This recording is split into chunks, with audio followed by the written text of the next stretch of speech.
தனியார் துறை தொழிலாளர்கள் தொடர்பாக எந்தவிதமான ஒரு சந்தர்ப்பத்தையோ இல்லை என்ற அவர்களது வேதனம் தொடர்பாக எந்த ஒரு கலந்துரையாடலும் இல்லாத போதில் தேசிய மக்கள் சக்தி அரசாங்கமான நாங்கள் முதலாவது வரவு செலவு திட்டத்திலேயே அரச ஊழியர்களின் ஊதியத்தை அதிகரித்தது போல் தனியார் துறை ஊழியர்களின் சம்பள அதிகரிப்பை ஏற்படுத்துவதற்கும் அதே போன்று அவர்களின் வரவு செலவு திட்ட நிவாரண பெற்றுக் கொடுப்பதற்காக இந்த பாராளுமன்றத்தில் அமுல்படுத்திக் கொள்வதற்காக கொண்டு வரப்பட்ட சட்டமானது உண்மையிலேயே இந்த நாட்டில் வாழும் தனியார் துறையில் வேலை செய்யும் அனைத்து ஊழியர்களுக்கும் அதேபோல் அவர்களினது எதிர்கால பரம்பரையினருக்கும்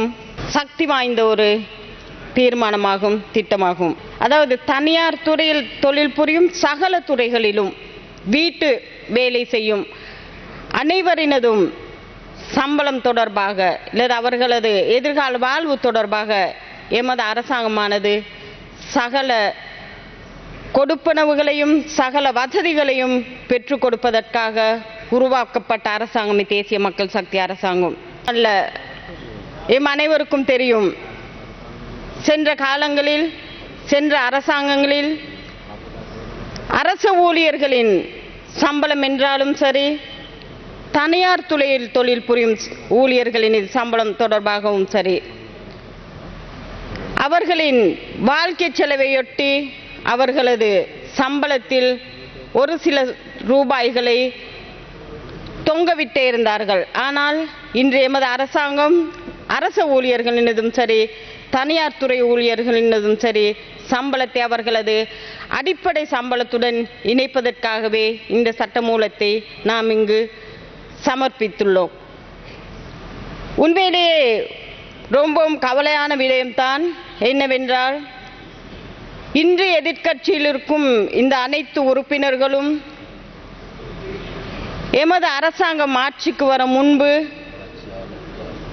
இந்த நாட்டில் இருந்த ஒவ்வொரு ஆட்சியிலும் உறுப்பினர்களாகவும் அமைச்சர்களாகவும் இருந்தார்கள். ஆனால் இன்று எமது அரசாங்கம் இவர்களால் வங்குரோத்தாக்கப்பட்ட நாட்டை எமது கையில் கொடுத்தார்கள். இந்த நாட்டை உள்ள சகல துறையினரையும், அதாவது தொழிலாளர்கள், அதாவது இந்த நாட்டில் உள்ள தொழிலாளர்களை மாத்திரமல்ல, மாணவர்கள், பெண்கள், அதாவது இந்த நாட்டில் வாழும் சகல மக்களையும் மக்களாக யோசித்து தீர்மானங்களை தீர்வு திட்டங்களை இருக்கும் ஒரு அரசாங்கம் தேசிய மக்கள் சக்தி அரசாங்கம். அதன் அடிப்படையில் தான் இந்த தனியார் துறை ஊழியர்களுக்கான இந்த கொடுப்பனவை பெற்றுக் கொடுப்பதற்கு, அப்படி இந்த கொடுப்பனவை பெற்றுக் கொடுக்கும் சட்டமூலத்தை அமல்வாக்குவதற்கு இங்கு நாம் இந்த சட்டமூலத்தை சமர்ப்பித்துள்ளோம். பாராளுமன்ற உறுப்பினரான எமது சகோதரி அம்பிகா அவர்கள் கூறிய விடயத்தை மையப்படுத்தி சில விடயங்களை கூறினார்கள். நான் அவர்களுக்கு மிகவும் அவதாரணமாக கூறுகின்றேன். மலையக மக்கள் தொடர்பாக சரியான சிந்தனையோடு செயல்பட்டு கொண்டிருப்பவர்கள் தேசிய மக்கள் சக்தி அரசாங்கம், எமது ஜனாதிபதி உட்பட, எமது பெருந்தோட்டத்துறை அமைச்சர் உட்பட, அதே போல் எமது நிதித்துறை அமைச்சர் உட்பட, எமது தொழில் அமைச்சர் உட்பட அனைவரும் மலையக மக்கள் என தோட்ட தொழிலாளர்களின் சம்பளத்தை அவர்களது வாழ்க்கை செலவுக்கு ஏற்றவாறு உயர்த்துவதற்கான சகல கலந்துரையாடல்களையும் நடத்தி கொண்டு செல்கின்றோம். எதிர்க்கட்சியில் பேசும் ஒவ்வொருவருக்கும் தெரியும், மலையக மக்களின் தோட்ட தொழிலாளர்களின் சம்பளம் அதிகரிக்கப்படுவது ஆரம்பத்தில் கூட்டு உடன்படிக்கை மூலமாக, அடுத்தபடி சம்பள நிர்ணய சபையூடாக. அதனால் இந்த கம்பெனிக்காரர்களுடன் கதைத்தே அவர்களது சம்பளத்தை தீர்மானிக்க வேண்டியுள்ளது. அதனால் இன்றும் எமது ஜனாதிபதி முதல் எமது அந்த காரணத்திற்கு தொடர்பான எமது அமைச்சர்கள் கலந்துரையாடி கொண்டிருக்கின்றார்கள். எதிர்கால வரவு செலவு திட்டத்தில் வரவேற்கத்தக்க ஒரு சந்தோஷமான விடயத்தை தோட்ட தொழிலாளர்கள் பெற்றுக் கொடுக்க நாங்கள் காத்திருக்கின்றோம்.